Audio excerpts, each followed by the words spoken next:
చాలామందికి దేవుని చిత్తం ఏంటి నా పట్ల అని తెలుసుకోవాలని చాలా ఆరాటపడుతుంటారు.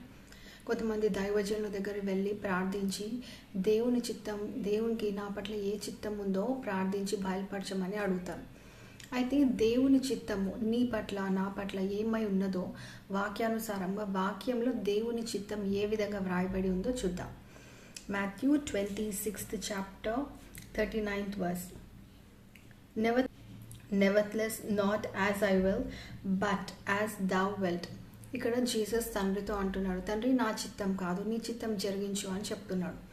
అయితే మన జీవితంలో కూడా మనం చూసినట్లయితే ప్రతి ఒక్కరి పట్ల ఇక్కడ మనం చూసినట్లయితే దేవుడు మనం క్యాజువల్గా జీవించాలన్నది దేవుని చిత్తం కాదు.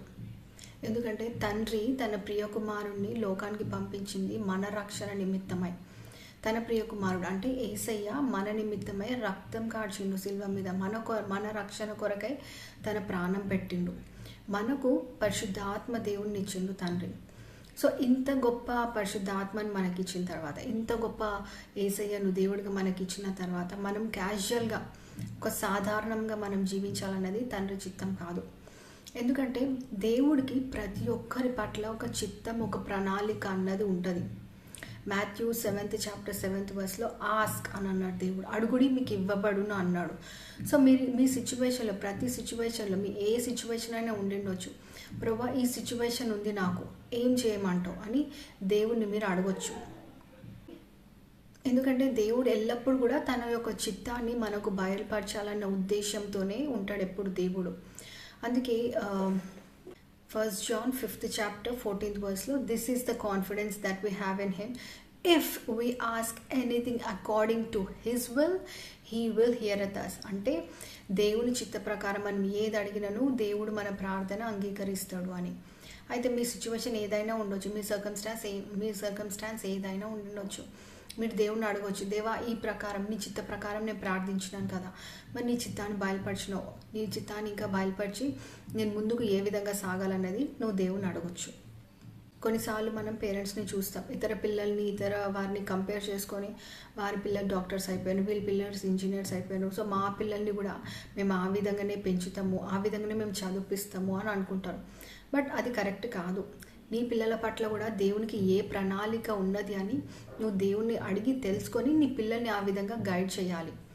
కొన్నిసార్లు నువ్వు దేవుని చిత్తాన్ని నువ్వు అడుగుతున్నప్పుడు కొన్నిసార్లు డిఫికల్ట్గా ఉండొచ్చు నీకు.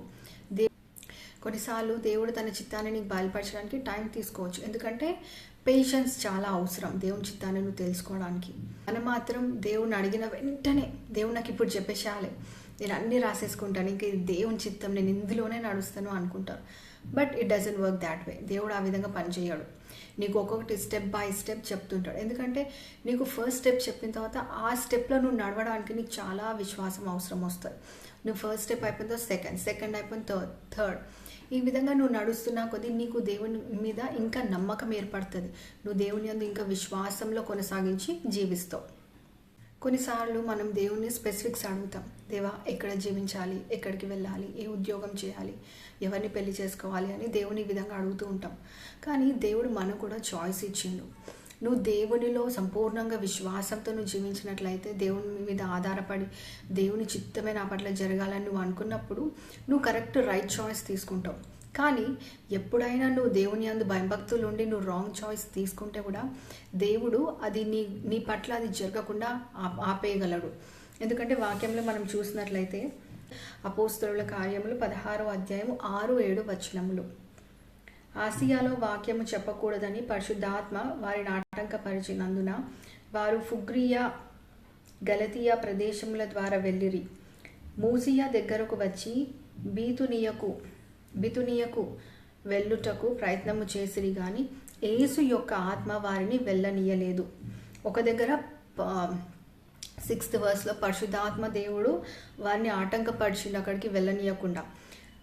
7వ వచనంలో యేసు యొక్క ఆత్మ వారిని వెళ్ళనీయలేదు. సో ఏ విధంగా అయితే వారిని వెళ్ళనీయకుండా దేవుని యొక్క ఆత్మ ఆటంకపరిచి దేవుని యొక్క ఆత్మ వారిని ఆపిందో, ఆ విధంగానే నీ జీవితంలో కూడా నువ్వు ఏదైనా రాంగ్ చాయిస్ తీసుకున్నట్లయితే దేవుడు దాన్ని ఆటంకపరిచి అది నీ జీవితంలో జరగకుండా చేయగలడు. ఎప్పుడైతే నువ్వు దేవుని అందు భయభక్తులతోని దేవుని యొక్క చిత్తం నీ పట్ల నెరవేర్చాలని నువ్వు నమ్మకంగా దేవునితో నడుస్తున్నట్లయితే దేవుడు నీ యొక్క హృదయ వాంఛలను తీరుస్తాడు. కీర్తనల గ్రంథము 37వ కీర్తన 4వ వచనము. యెహోవాను బట్టి సంతోషించుము, ఆయన నీ హృదయ వాంఛలను తీర్చును. అయితే నువ్వు దేవుని అందు భయభక్తులతో కొనసాగుతున్నట్లయితే దేవుడు తప్పకుండా నీ హృదయ వాంఛలను తీరుస్తాడు. అయితే ఈ దినం నువ్వు గ్రహించుకోవాల్సింది ఏంటంటే, ఇన్ కేస్ నువ్వు దేవుని పట్ల ఇంకా దేవుని చిత్తంలో నువ్వు లేవని నీకు అనిపించినట్లయితే నువ్వు దేవుని డెఫినెట్గా అడగవచ్చు, దేవా నీ చిత్తం ఏంటి నా పట్ల, నీ ప్రణాళిక ఏంటి నా పట్ల అని. దేవుడు తప్పకుండా నీకు బయలుపరుస్తాడు. ఎందుకంటే అల్టిమేట్గా మనను దేవుని లోకానికి పంపించినట్టు ఒక ప్రణాళిక అన్నది దేవునికి మన పట్ల ఉన్నది. యేసయ్య ఏ విధంగా అయితే తండ్రి చిత్తానికి ఒబే చేసిండో మనం కూడా ఆ విధంగానే దేవుని యొక్క చిత్తానికి లోబడి జీవించాలి. యేసయ్య జీవితంలో తండ్రి చిత్తం నెరవేరబడింది. సో ఆ విధంగానే మీ జీవితంలో కూడా దేవుని యొక్క చిత్తం నెరవేరబడాలని కోరుకుంటూ, గాడ్ బ్లెస్ యూ.